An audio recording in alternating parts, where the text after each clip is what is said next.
In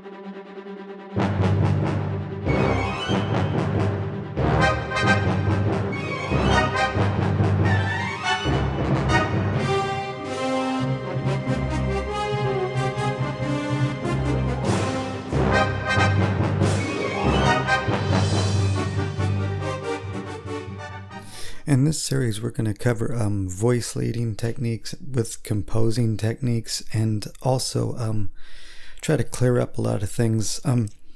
For instance, in a lot of jazz theory and rock theory, they tend to use the slash chord method and all that. And sometimes this leads to overkill analysis because you end up calling counterpoint moves a completely separate chord when they're not.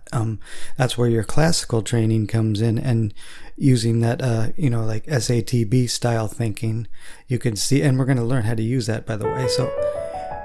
So actually, we'll cover that in a second. We're going to use just A major for this whole series. And we're going to cover a bunch of voice leading composing techniques. So let's start with this is just an overview. So if I do just an A major 7th, right? That's to a D major 7th. That's static. And so it's obviously an A major 7th and a D major 7th. But if you resolve that, this is where my classical training says, so the 7ths are resolving. So my classical training says those are non-harmonic tones, not 4 separate chords. And using more of the technique of voice independence. So,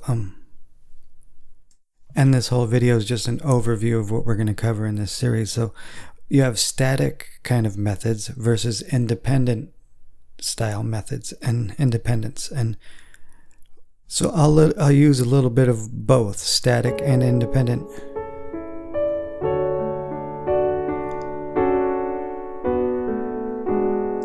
And just improvising this. So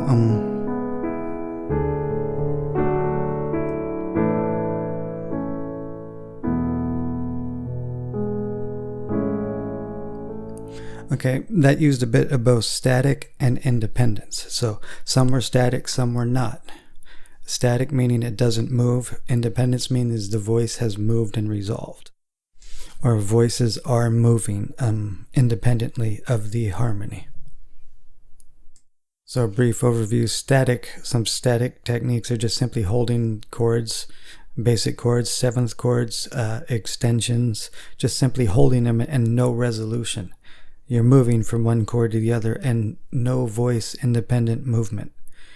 Stuff is not moving around. So independence would be if you ever went to school for music, you learn the SATB style, okay? That would be a form of the independence. And yeah, I should probably do this.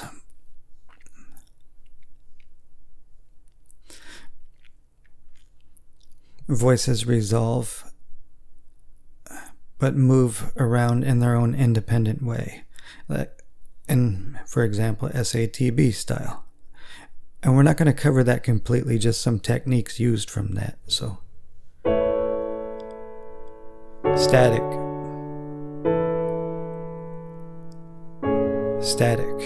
completely static moves. Nothing moved independently. Now let's again review. So do the same thing.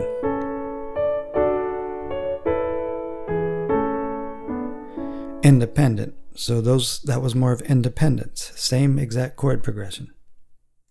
But the voices moved in kind of their own way. So let me I'm gonna go ahead and take that out of there. Static and independence. This can also be you could use static and independence in block chord format too. So we'll cover this later too. We're going to do one topic at a time, but this is just an overview. So say I just do a A major 7th to D major 7th. That's block chord static movement. So independent. There's a little bit of independence in there. You're creating melodic aspects with your static. And even doing parallel chords like that, yeah, to A, B minor, A. You could do something like this with staticness, okay? Or you can do something similar with independence.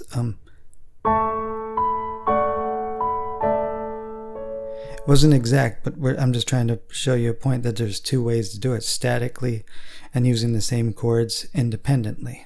And both do have their place in music composition. So open and closed format, this is the one that kind of drives me nuts, because music in traditional music theory books, that this is like, they say this is like the two formats you use, but a lot of the times it's not true. You have to break. See, this is closed, open, and then, but in real composition, this rarely happens all the time. You might do something closed position and you have a huge gap. So realistically, open and closed format is just kind of subjective. I mean, if you're writing SATB stuff, you have to stay in that just according to their rules. But runs and arpeggios, another thing we'll cover in here. Sorry about that. I had to paste it in because I always spell arpeggios wrong. So runs, arpeggios,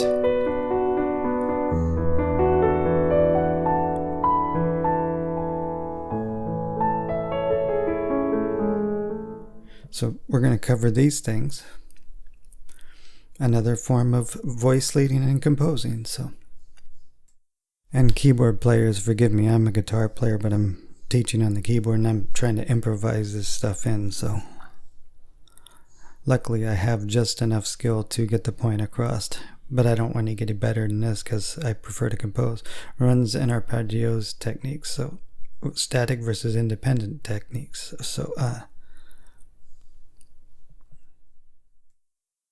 and we'll cover some basic doubling techniques for more resonant voicings, no matter what chord you're using. So like this, if I take this A chord and have like that third doubled like this, that's a little bit more of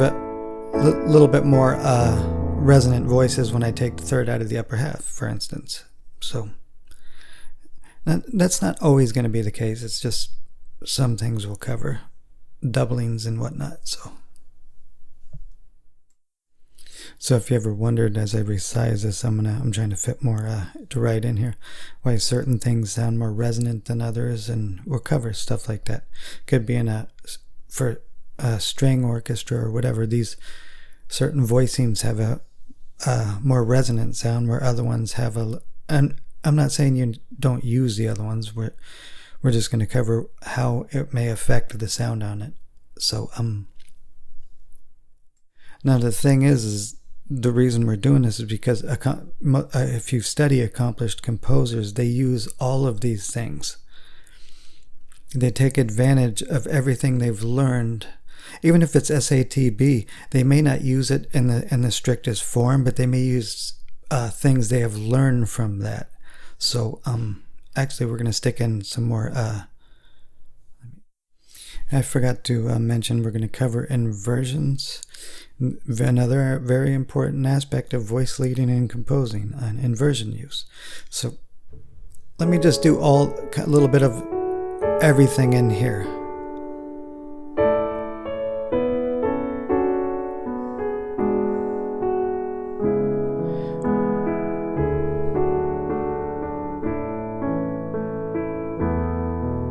So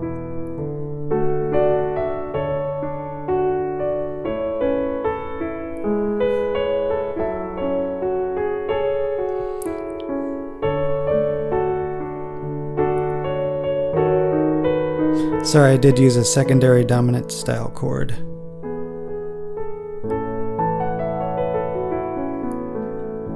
So I took advantage of almost everything in here. So in that little aspect of improvisation. So it's not a composition, it's just an improvisation, but still you get the point.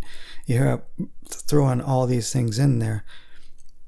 And here's another thing we're covering: know when to keep it simple or make it more complex. And I'm running out of room here, and that's another thing we'll cover. So let me kind of resize this a little bit. There we go. So maybe I'll just do something just chord tones mostly. So very simple. 1, 4, 6.